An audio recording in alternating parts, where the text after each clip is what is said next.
You ask Tiger to solve. This deals with linear equations with one unknown. The final result is x equals -7. Let's solve it step by step.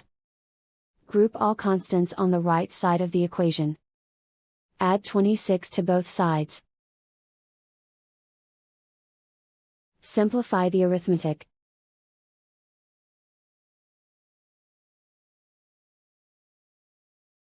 Isolate the x. Divide both sides by -13. Cancel out the negatives. Simplify the fraction.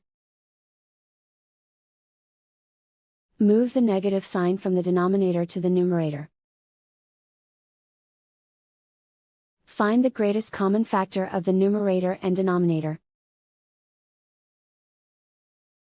Factor out and cancel the greatest common factor. And so the final result is x equals -7.